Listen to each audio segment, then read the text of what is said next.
Hey, this is Greg from GMH Audio, and today I want to talk to you about my new old mic, my Mic Parts Modified AT2035.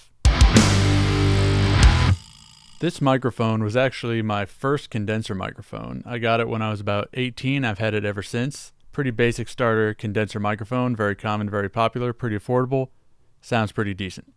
But as I've acquired more equipment, nicer microphones, I don't really find myself using it that much anymore, and I wanted to bring some new life to it. I've used micparts.com before. I built one of their T12 microphones, which I love, so when I saw they had a mod kit for the 2035, it was a no-brainer. Calling this a mod is honestly underselling it a little bit. It's really a complete overhaul, pretty much new microphone.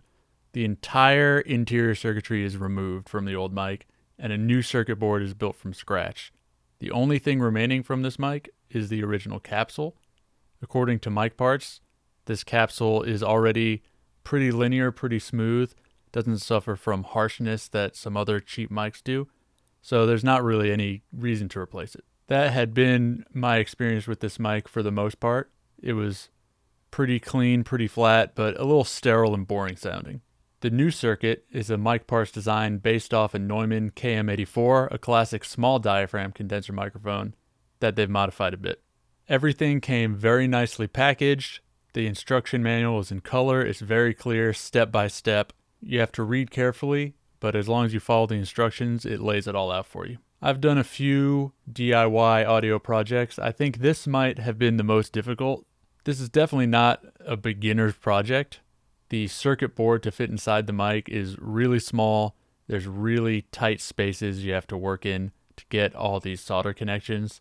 I was very relieved when I plugged it in and it worked. I was curious exactly how the mod would affect the sound of the microphone, since the capsule's the same, but the circuit has been replaced. So I recorded some before and after comparisons. I came up with a very basic chord progression, and I recorded the same thing with the old mic, did the mod, and then recorded again. I have drums, bass, electric, and acoustic guitar. This isn't exactly the most scientific test in the world, but the results are pretty clear and consistent amongst all the instruments, so I think it still lets you hear the difference pretty well. So here's my comparison. The song itself is really basic. I just wanted something really simple so I could hear the differences.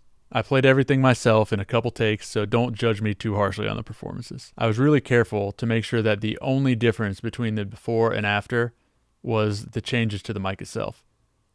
I left the stand set up so that the mic position would be exactly the same before and after, and didn't touch the preamp settings. The guitar and the bass were reamped, so they are literally exactly the same performances with the same exact amp, same mic position. The acoustic guitar and the drums I did have to replay, but I tried to get it close. Let's start by listening to the drums. This is set up as kind of a mono room mic. Here it is stock.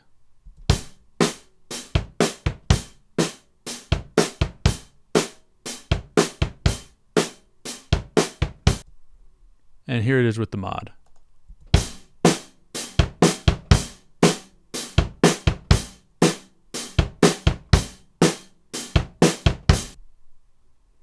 So the thing that immediately jumps out to me is there's a lot more thickness in the low end.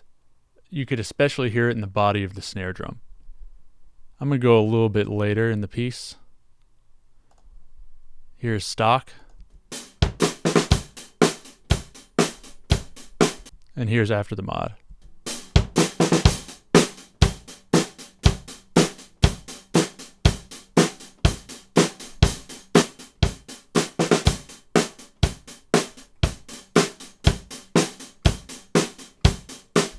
There's also some more saturation that acts as a little bit of a natural compressor and brings up some of the cymbal wash and lengthens the sound of the drums. There's a transformer in this mic, and it can get pretty dirty and saturates pretty aggressively. To show the effect of that, I also recorded the mod with the 10 dB pad switch engaged, and then just boosted the clip 10 dB.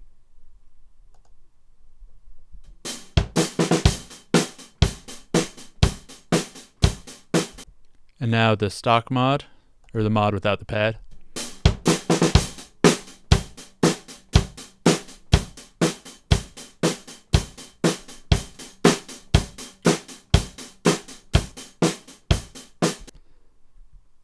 So I hope you can hear when I engage the pad, it cleans up a little bit. It's a lot less crush, loses a little bit of that thickness. Let's see if that transformer thickness is really what's causing the difference. I want to compare the stock mic to the padded modded mic. So here's stock. And the mod with the pad. Now I'm just going to switch between them as it plays.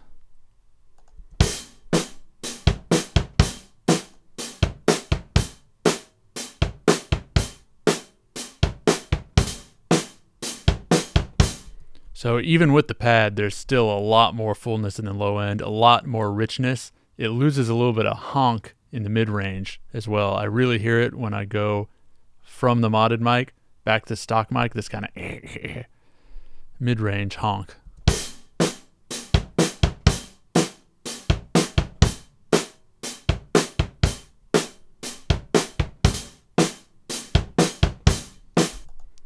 So that's great. I'm really happy with how this sounds. Much, much better in my opinion. Let's check it out on bass. We should be able to really hear the differences in the low end here. Here's the stock mic on bass.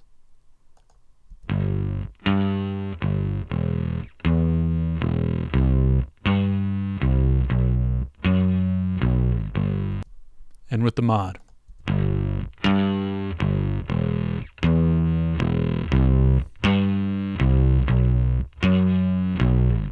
And this is the exact same performance, reamped to the exact same setup. I'm going to switch between them whenever I have the solo clicked right here. That's the mod. When it's unclicked, that's stock.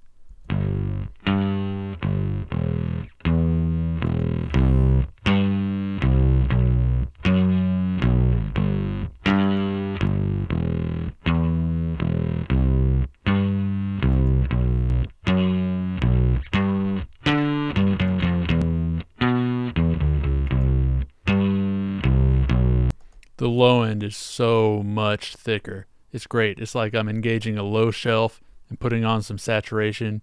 It really beefs up this bass guitar. Let's check it out on the acoustic guitar.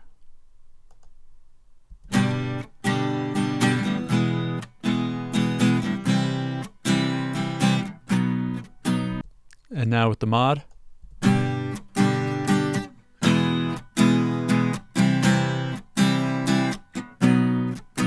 Now I'll switch between them as it plays.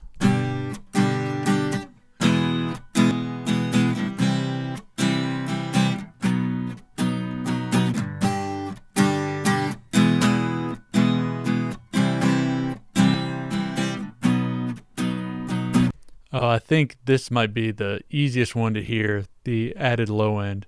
It sounds so much thicker, so much richer after the mod. There's like a warmth to it, for lack of a better term. When you go back to the stock mic, it sounds like thin and tiny. It sounds like a cheap mic. And the mod, it sounds like an expensive mic, even though it's just a cheap mic filled with an expensive mic's guts. All right, let's hear the electric guitar. Let's see how it does with something kind of high SPL right in front of a guitar amp.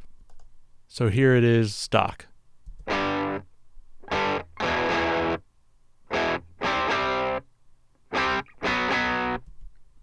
And here it is with the mod.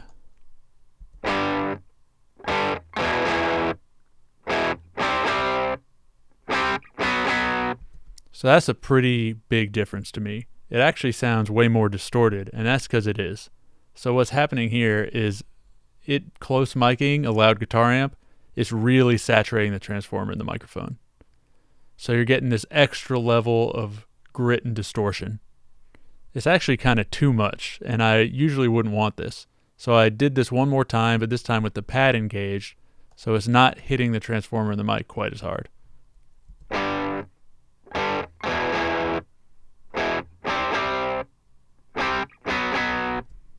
That sounds really nice to me. That's what I'm looking for. That kind of rich, warm character, but without too much extra saturation that's going to make it like harsh and overly distorted. I'm going to switch now between the padded mod and the stock version.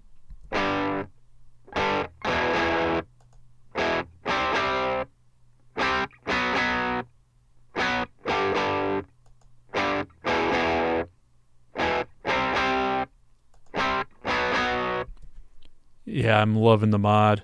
It's switching back to the stock mic, which on its own, listening to solo, sounded fine. But once you go back and forth, you really hear how kind of thin and boring it sounds in comparison, at least to me. I'll also switch a little bit between the padded one and the unpadded one. I did gain match them as a 10 dB pad, so I just boosted the clip 10 dB so you could hear the differences that pad does in the saturation of the transformer in the mic.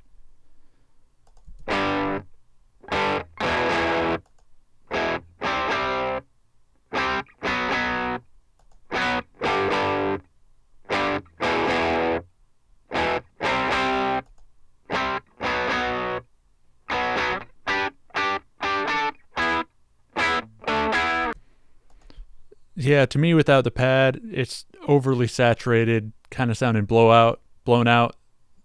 That might be cool on some things, but for me, on guitar like this, it's a little too much. I do, however, like it on the bass, and I do, however, like it a lot on the drums.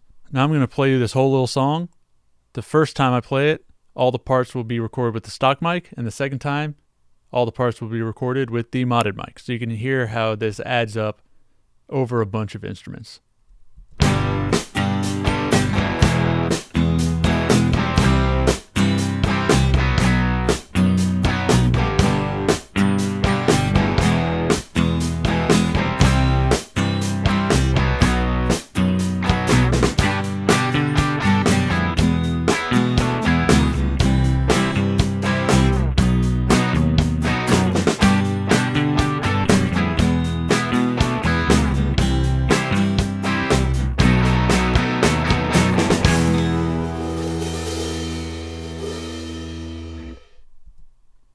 And now with the mod.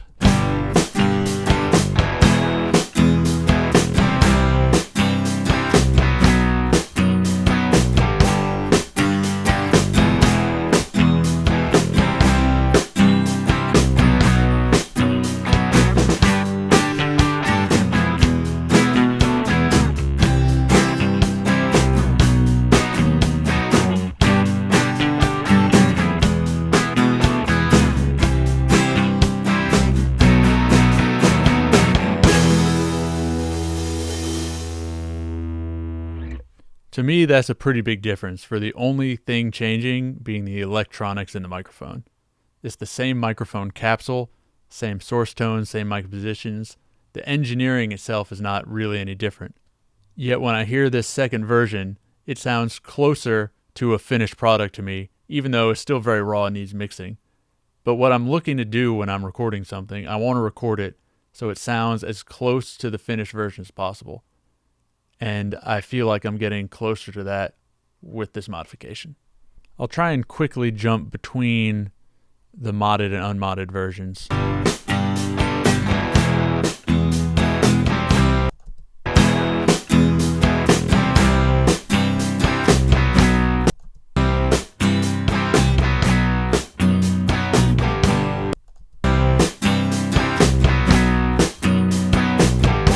Things just sound thicker and more powerful.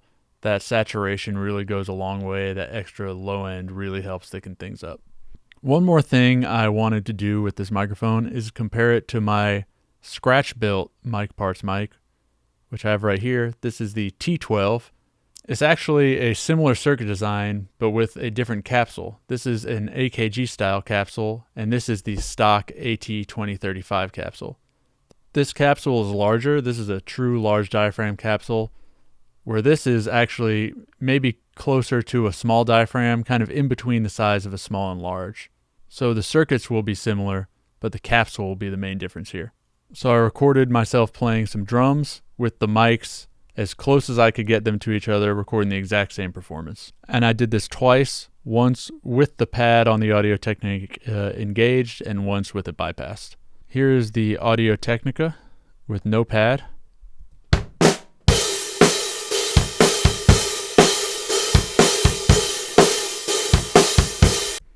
And the T12.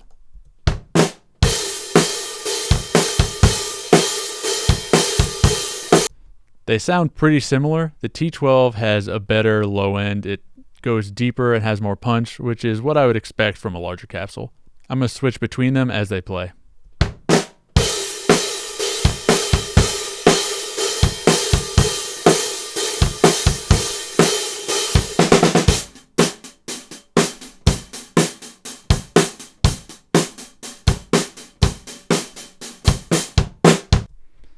So pretty similar, definitely the same vibe. A little more clean low-end extension in the T12. The other thing I noticed is the modded Audio-Technica saturates a lot earlier than the 212. You can even see it on the waveform. It's kind of squished down, whereas the T12 is more dynamic, even though they sound to be about the same volume. I did level match them, and I had to boost the T12 8.6 dB to be at the same volume as the 2035. That to me implies that the capsule of the 2035 is just a little more sensitive, which might also have to do with the smaller size. So for a bit more apples to apples comparison as far as the mic saturation, I engaged the pad on the Audio-Technica. So that's over here, boosted that 10 dB, and then kept the same 8.6 dB on the T12. And you can see already there's a lot more dynamics. It's not getting squashed by that transformer distortion. Here's what that sounds like.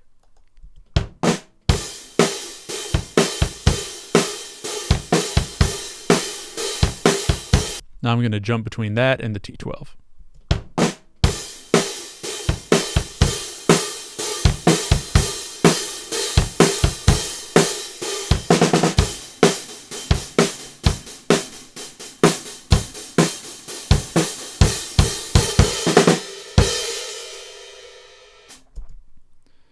The biggest difference to me is still the low end. It's a similar difference going from the stock mic to the mod, with the low end as going from this mod to the T12, maybe not quite as extreme, but the general character of the mic is really similar, and they could probably be used in similar positions. It's interesting to me how much more distorted this can sound when pushed than the other mic. I think that's something I'm going to want to experiment with while I'm engineering, see if I can find some cool creative uses for that transformer saturation. I hope you enjoyed that comparison. I really am a fan of these mic parts kits. This is not endorsed or anything. I bought this with my own money. I just think it's cool and it's a fun project, and it's really satisfying to have music tools that you made yourself. If you're handy with the soldering iron or electronics and want a fun day project, I highly recommend a mic parts kit. They have mod kits for pretty much every common affordable microphone that can turn a starter mic that's maybe sitting unused in your mic locker into something a lot more interesting. Or they have full kits for mics you could build from scratch, like this one, and even kits to build clones of some really popular mics. I definitely see myself doing more of their projects in the future.